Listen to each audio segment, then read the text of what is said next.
अच्छा, आपने कभी नोटिस किया है जितना आप किसी चीज़ के पीछे भागते हो, कभी-कभी वो चीज़ आपसे उतनी ही दूर जाती है? होता है ना? पता है हमें बचपन से ना एक ही चीज़ सिखाई जाती है और ज़्यादा एफर्ट करो और ज़्यादा ट्राई करो, work hard, be the best. And here I am not saying कि आप एफर्ट करना छोड़ दो, एफर्ट ज़रूर करो, ये बहुत ज़रूरी है। लेकिन प्रॉब्लम तब स्टार्ट होती है जब आप एफर्ट से ज़्यादा उसके रिजल्ट को बार-बार ढूँढने लग जाते हो। अभी तक क्यों नहीं हुआ? कब होगा? बाकी सबका तो हो गया, मेरा अभी तक नहीं हुआ। मैं कब से कोशिश कर रहा हूँ बट फिर भी रिजल्ट नहीं आ रहा है। और हमें पता ही नहीं चलता कि कब ये कोशिश डेस्पिरेशन बन जाता है। अब आपका फोकस अपने एफर्ट पर कम और फियर पर ज़्यादा होने लगता है। फियर कि अगर नहीं हुआ तो? अगर ये जॉब नहीं लगी तो? अगर मैं फेल हो गया तो? अगर मुझे वो नहीं मिला जो मैं चाहता हूँ तो? मतलब जिस चीज़ को आपने एक्साइटमेंट और खुशी के साथ स्टार्ट किया था, now it has turned into fear and pressure. And this is what chasing does. हमें लगता है कि हम उस चीज के पीछे भाग रहे हैं बट एक्चुअली हम उस डर से भाग रहे होते हैं कि अगर ये मुझे नहीं मिला तो। और जब फियर आ जाता है ना तो हम चीजों को फोर्स करने लग जाते हैं, हमें रिजल्ट अभी चाहिए अब, और ये प्रूफ चाहिए कि ये सब जो भी हम कोशिश करें वो काम कर रही है। हमें अश्योरेंस चाहिए कि सब कुछ हमारे अकॉर्डिंग ही होगा। और जितना हम चीजों को फोर्स करते हैं उतना ही अंदर का प्रेशर बढ़ता जाता है। बट मैनिफेस्टेशन में हम चीज़ों को फोर्स नहीं करते, हम अलाउ करते हैं। हम अब एक्शन लेते हैं बट हर वक्त उस रिजल्ट को पकड़ के नहीं बैठते हैं। और एक इम्पोर्टेंट चीज समझो, कभी कभी हमें किसी चीज को इसलिए चेस नहीं करते क्योंकि वो चीज हमें इतनी ज्यादा चाहिए।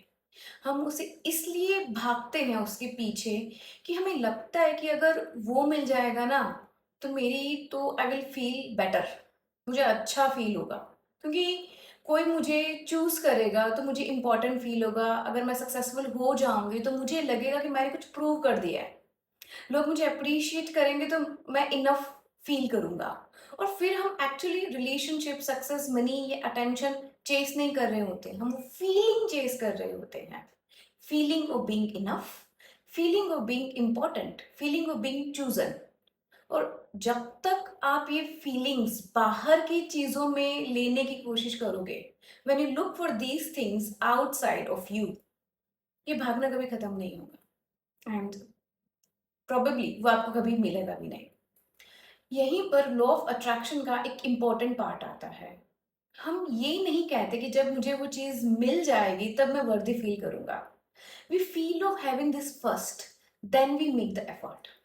मैं वर्दी हूं तो मुझे वो चीज मिली है, ना कि वो चीज मिली है तब मैं वर्दी हूं। डिफरेंस दिख रहा है?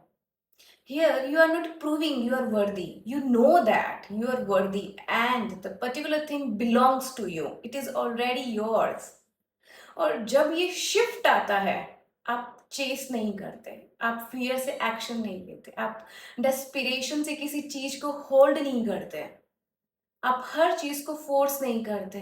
Now you act, you allow and you create.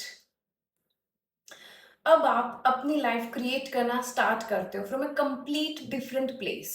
Not from मुझे ये चाहिए ताकि मैं इनफ फील कर सकूं, बट फ्रॉम मैं इनफ हूं और अब मैं वो लाइफ क्रिएट कर रही हूं जो मैं एक्चुअली में चाहती हूँ। अगर आप सच में अपने ऐसे रिपीटेड पैटर्न्स को ब्रेक करना चाहते हैं, उन लिमिटिंग बिलीव्स पर काम करना चाहते हैं जो बार बार आपको उसी पुरानी रियलिटी में लेके जाते हैं, then you could join my 30-day subconscious reset program, because sometimes manifestation का next step और ज्यादा चेस करना नहीं होता, अंदर का वो पैटर्न चेंज करना होता है जहां से आप हर चीज को चेस कर रहे हैं, हर चीज के पीछे भाग रहे हैं।